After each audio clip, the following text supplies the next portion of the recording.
वो सेंट्रल की तरफ से कौन सी नई आ गई? मेडिकल के क्षेत्र में कोई बड़ा संस्था आई हो? जो 2 एम्स आए हैं, मुझे याद है कि रायबरेली का एम्स भी समाजवादी सरकार में जमीन दी गई, उसके परिणाम है कि वह एम्स बन गया। गोरखपुर में भी जो एम्स आया,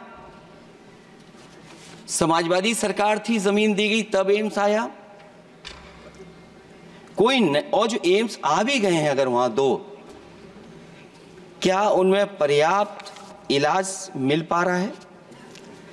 केवल यही नहीं, मेक इन इंडिया सपना तो ये दिखाया गया था कि अगर प्राइवेटाइजेशन हो जाएगा तो नौकरियां मिल जाएंगी। कुछ हद तक तो बहुत सी चीजें प्राइवेटाइज हो गईं, लेकिन नौकरियां कम होती चली गईं। और जो सबसे बड़ा सवाल है, जो पीड़ित परिवार के लोगों को जो हक और सम्मान मिलता है, क्या ये सरकार वो दे पा रही है? टैक्स कलेक्शन में सपना दिखा रहे हैं कि हम यहां पहुंच गए हैं, आखिरकार एक्सपोर्ट क्यों कम होता चला जा रहा है? और हम जो ट्रेड डेफिसिट है उसको कैसे खत्म करेंगे?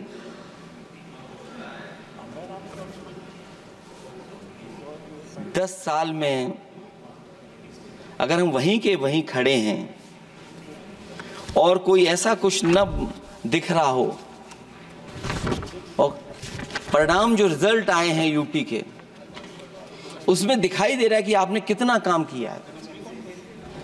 सभापति महोदय, अगर ये सब कुछ अच्छा किया होता तो क्या परिणाम ऐसे आए होते? जहां हारे ही नहीं हैं आप, सीटें ही कम नहीं हुई हैं। देश के प्रधानमंत्री जी भी वोट से हारे हैं, वोट से हारे। जो कभी 5 लाख तक जीतना था जिन्हें, या 10 का टारगेट बनाया था, कितने से जीते? तो कम से कम इन चीजों को तो देखें। मैं जब सुनता हूं सत्तापक्ष लोगों को तो मुझे वो लाइनें याद आ जाती कि वो झूठ बोल रहा था, बड़े सलीके से मैं एतवार न करता तो और क्या करता।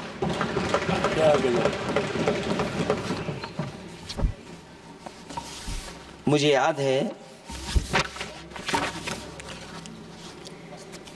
कि देश के प्रधानमंत्री जी ने जनकपुर में एक झंडा दिखाया था और उस बस में 35 लोग बैठ करके अयोध्या आए थे।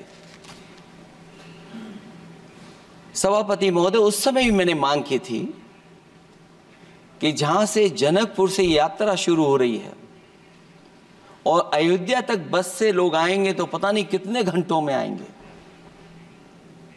मैंने मांग की थी कि वहां से लेकर के अयोध्या तक एक्सप्रेसवे बनना चाहिए, कि कम से कम जो जनकपुर से आए और अयोध्या दर्शन करने आ रहे हैं और बस से आ रहे हैं, कम से कम उनकी तकलीफ परेशानी तो कम होती। जो आप कहते हैं कि एफडीआई बहुत आया है, मैं अभी सुन रहा था, कहा कि टेलीफोन बनने लगे। टेलीफोन बन नहीं रहे हैं, मोबाइल बन नहीं रहे हैं। वो समाजवादी पार्टी के समय पर नोएडा में जो इंडस्ट्रियल पॉलिसी थी,